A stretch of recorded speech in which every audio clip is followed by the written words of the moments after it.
छत्तीसगढ़ की सियासत में बड़े फेरबदल की सुनाई दे रही आहट। विष्णुदेव साय कैबिनेट में बढ़ेगी वुमन पावर। महिला डिप्टी सीएम फॉर्मूला भी चर्चा में। कांग्रेस संगठन में भी होंगे बड़े बदलाव। प्रदेश में बीजेपी और कांग्रेस के लिए अगले महीने से शुरू होगा परिवर्तन काल। सत्ता और संगठन दोनों मोर्चों पर अंदर खाने में जारी गंभीर विचार मंथन।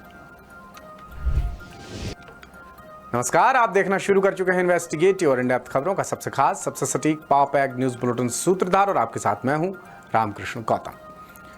छत्तीसगढ़ की सियासत अगले कुछ हफ्तों में बड़े बदलावों की तरफ तेजी से बढ़ती नजर आ रही है, जो किसी बड़ी पॉलिटिकल स्ट्रेटजी का हिस्सा है।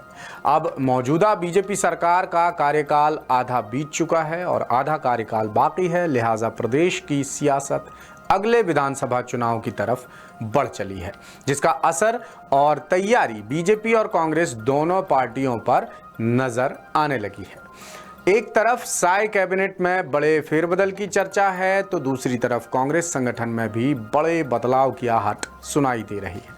सत्ता और संगठन दोनों ही मोर्चों पर अंदर खाने में गंभीर विचार मंथन चल रहा है। सूत्र को जानकारी मिली है कि ये सब अगले महीने में होने के आसार हैं, यानी अगला महीना दोनों पार्टियों के लिए परिवर्तन काल साबित होने वाला है। क्यों और कैसे, बता रहे हैं रायपुर से हमारे ब्यूरो चीफ अरुण तिवारी। छत्तीसगढ़ की राजनीति में बड़े फेरबदल की आहट। विष्णुदेव साय कैबिनेट में बढ़ेगी वुमन पावर। महिला डिप्टी सीएम का फॉर्मूला भी चर्चाओं में। कांग्रेस संगठन में भी होंगे बड़े बदलाव। बीजेपी और कांग्रेस के लिए अगले महीने से परिवर्तन काल। सत्ता और संगठन दोनों मोर्चों पर अंदर खाने में जारी गंभीर विचार मंथन। सूत्रों के मुताबिक अगले महीने के अंत तक विष्णुदेव साय मंत्रिमंडल का विस्तार लगभग तय माना जा रहा है। साथ ही कई मंत्रियों के विभागों में भी बदलाव हो सकते हैं, जबकि 2 से 4 मंत्रियों की विदाई भी हो सकती है। खास बात यह है कि सरगुजा संभाग के 2 मंत्रियों के नामों को लेकर सबसे ज्यादा अटकलें लगाई जा रही हैं। सूत्रों के मुताबिक मुख्यमंत्री विष्णुदेव साय के नेतृत्व को लेकर केंद्रीय नेतृत्व पूरी तरह संतुष्ट है। पार्टी अगले चुनाव भी उनके नेतृत्व में ही लड़ने की रणनीति पर काम कर रही है। हालांकि मंत्रिमंडल विस्तार और फेरबदल की चर्चाएं तेज हैं।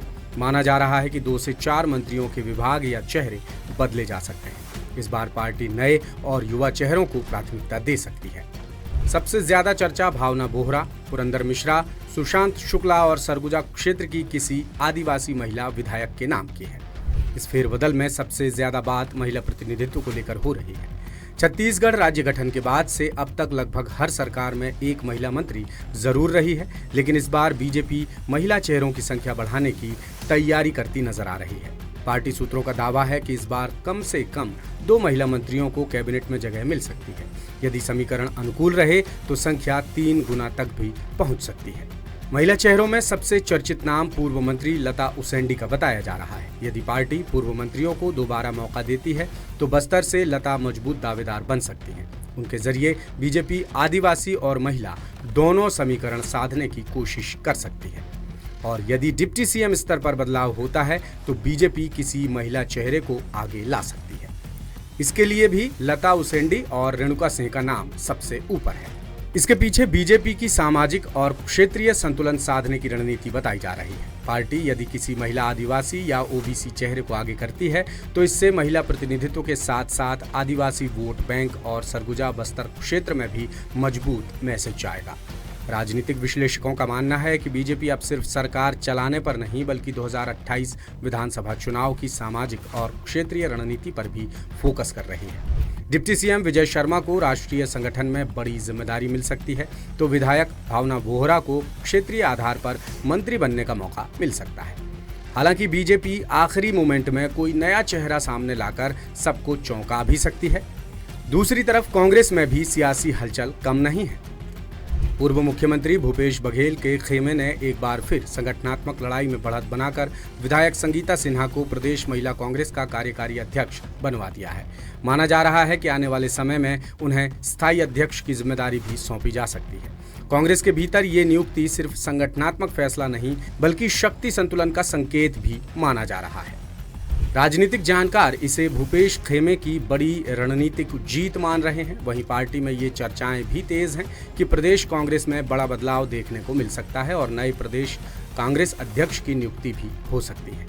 अगले विधानसभा चुनाव में अब लगभग 2 से ढाई साल का समय बच गया है। ऐसे में पार्टी जिस चेहरे को प्रदेश अध्यक्ष बनाएगी उसी की अगुवाई में चुनावी रणनीति तैयार होगी। लगातार चुनावी हार के बाद अब कांग्रेस जमीनी नेताओं को ज्यादा महत्व देने की तैयारी में है। राजनीतिक जानकारों के मुताबिक दीपक बैज कांग्रेस अध्यक्ष के रूप में उतने असरदार साबित नहीं हो पाए जितनी उनसे उम्मीद की गई थी। उनके नेतृत्व में पार्टी को हर चुनाव में करारी हार ही मिली है और वो अपनी टीम भी तैयार नहीं कर पाए। अब उनका कार्यकाल भी पूरा हो रहा है। ऐसे में अब जो पीसीसी चीफ बनेगा उसकी अगुवाई में ही अगला विधानसभा चुनाव लड़ा जाएगा। पूर्व डिप्टी सीएम टीएस सिंहदेव ने एक बार फिर अध्यक्ष पद का दावा ठोक दिया है, मगर दीपक बैज अध्यक्ष बने रहना चाहते हैं। इधर भूपेश बघेल की राष्ट्रीय नेतृत्व से नजदीकियों के चलते उनकी राय की भी अनदेखी नहीं की जा सकती। फिलहाल भूपेश बघेल के खेमे से विधायक उमेश पटेल की दावेदारी सबसे मजबूत मानी जा रही है। पार्टी सूत्रों की माने तो अगले विधानसभा चुनाव के मद्देनजर नए पीसीसी चीफ को कमान सौंपी जा सकती है। ऐसे में सवाल ये है कि दोनों पार्टियों ने अभी से तैयारी क्यों शुरू कर दी। जानकार बताते हैं कि बीजेपी और कांग्रेस अब चुनाव से ठीक पहले बदलाव करने के बजाय उससे भी पहले रणनीतिक तैयारी के मॉडल पर काम कर रही है।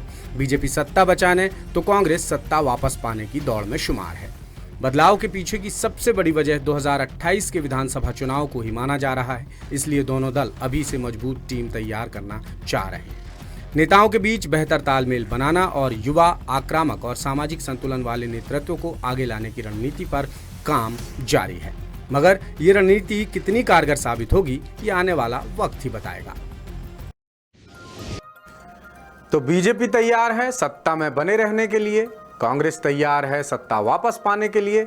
अब जनता भी तैयार हो जाए अपना फैसला सुनाने के लिए, क्योंकि 2.5-3 साल बच गए हैं अगले चुनाव में और उन्हीं की तैयारियों में जुट गई हैं बीजेपी और कांग्रेस जैसी पार्टियां। तो ये था छत्तीसगढ़ का सूत्रधार। उम्मीद करते हैं एपिसोड आपको पसंद आया होगा। अब आपसे विदा लेने का आ गया है वक्त, लेकिन जाने से पहले हमेशा की तरह एक ही गुजारिश, आप www.daसूत्र.com जरूर विजिट कीजिए।